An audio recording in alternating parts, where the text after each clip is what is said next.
அனைவருக்கும் வணக்கம். இப்போ நாம் ஒரு அம்மம்மா கிச்சனில் வந்து பிரிஞ்சி சாதம் பண்ண போகிறேன். அதுக்கு ஃபஸ்ட்டு நம்ம தாளிச்சுக்குவோம். இதால் ஒரு காப்படியும் அரை காப்படியும் அரிசி எடுத்திருக்கேன். இதை ஒரு 20 நிமிஷம் கழுவிட்டு ஒரு 20 நிமிஷம் ஊறினா போகிறோம். அதுக்கப்புறம் சாதத்தில் அரிசி போட்டுடலாம். இதை கழுவி 20 நிமிஷம் ஊற வச்சுக்குவோம். இப்போ நம்ம தாளிச்சுக்கலாம். அதுக்கு கொஞ்சம் நெய் போட்டுக்கலாம். இது கொஞ்சம் மேலே அப்படியே ஊற்றிக்கலாம். மீதி இருந்தால் போகிறோம்.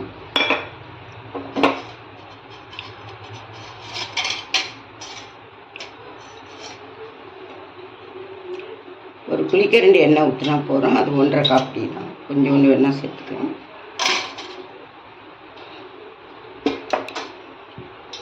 எண்ணெய் காஞ்சதுக்கப்புறம்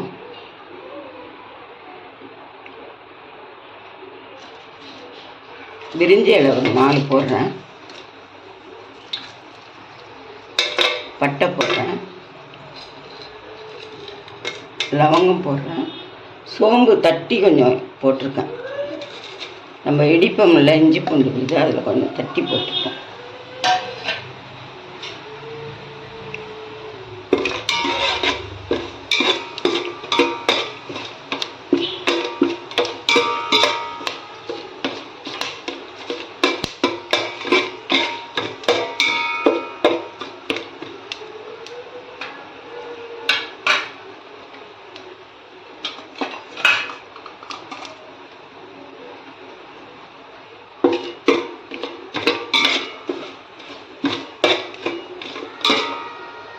கொஞ்சம் சோம்பு செவந்து வந்திருக்கு.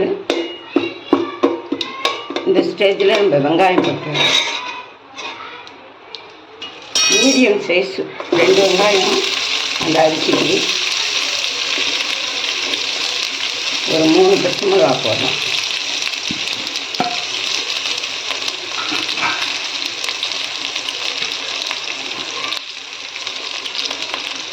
இந்த மாதிரி 2 வெங்காயம் போட்டுக்கோங்க. 2 தக்காளி போட்டால் போதும்.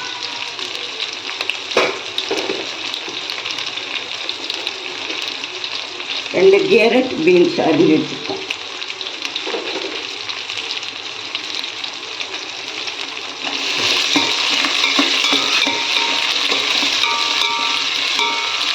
வெங்காயம் கொஞ்சம் வதங்கட்டும். நம்ம கொஞ்சம் இதை மூடி வச்சோம்னா வெங்காயம் வதங்கிடும்.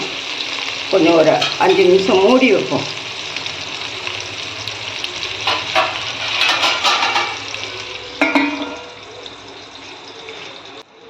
நம்ம இப்போ 4 ப்ரெட்டு கட் பண்ணி வச்சுருக்கேன். இந்த 4 ப்ரெட்டை இப்போ பொரித்து எடுத்துக்குவோம். அதில் எண்ணெய் கொஞ்சம் போட்டு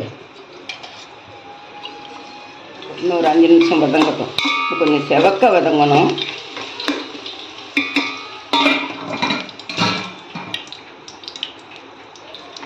இந்த மிதமான சூட்டிலே பொரித்து எடுத்துக்கலாம். இல்லைன்னா கருகி போயிடும்.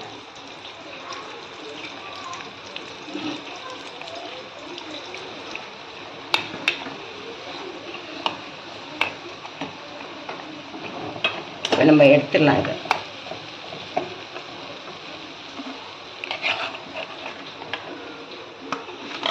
இது மாதிரி இந்த அளவுக்கு தக்காளி வதங்கினா போகிறோம். இப்போ நம்ம காயெல்லாம் போட்டுடலாம். கேரட், பீன்ஸு,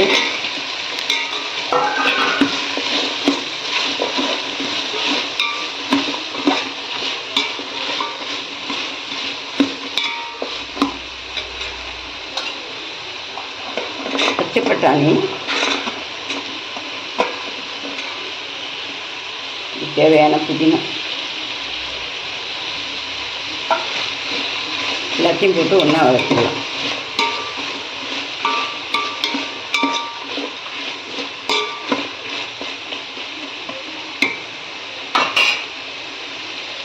இப்போ தேவையான காரம் கொஞ்சம் போட்டுக்கலாம்.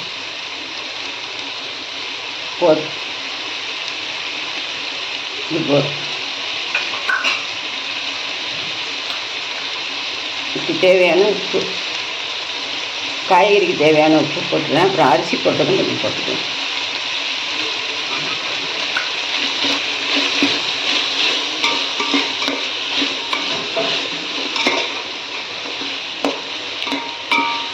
இதில் சேர்க்க வேண்டியது எல்லாம் சேர்த்தாச்சு. இது வெந்ததுக்கப்புறம் தண்ணி தான் சேர்க்கணும். லாஸ்ட்டாக கொத்தமல்லி தலையும் கொஞ்சம் புதினாவும் போட்டு நிறுத்திக்கலாம். கொஞ்சம் தேங்காய் பால் ஊற்றி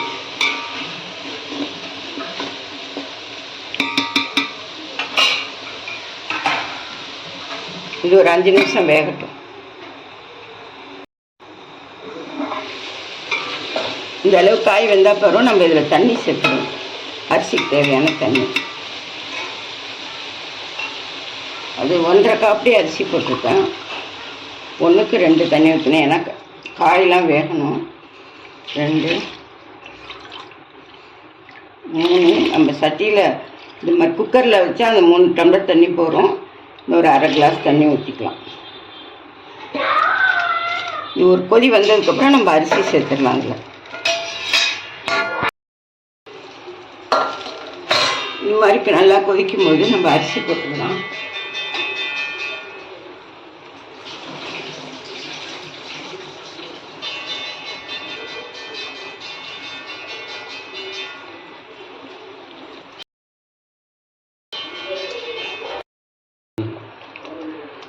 அரிசி இப்போ இதில் போட்டேன்.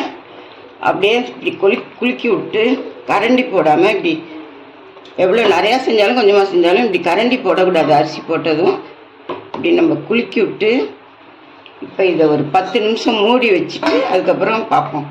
10 நிமிஷம் மூடி வச்சுருக்கோம். இதில் கொஞ்சம் தேங்காய் பால் ஊற்றிட்டு கெட்டியாக கொஞ்சம் தேங்காய் பால் ஊற்றிட்டு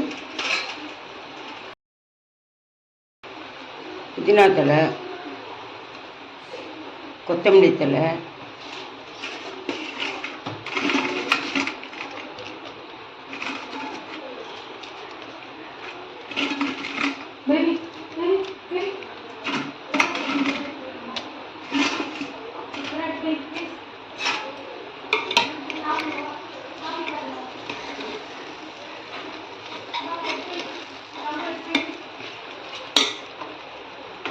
ஸ்டவ்வை ஆஃப் பண்ணிவிடுங்க.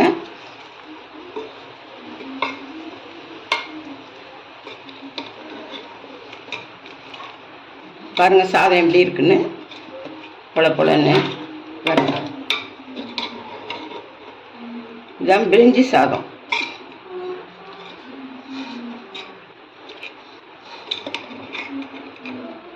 நல்லா கிளறிவிட்டு மூடி வச்சிட வேண்டியதுதான்.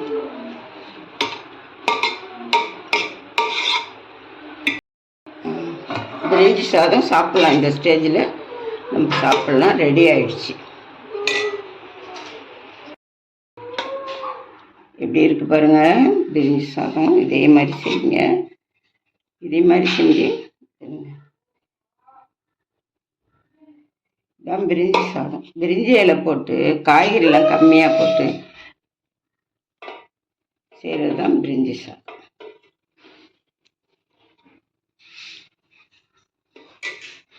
இதுக்கு சைடிஷ் குருமா.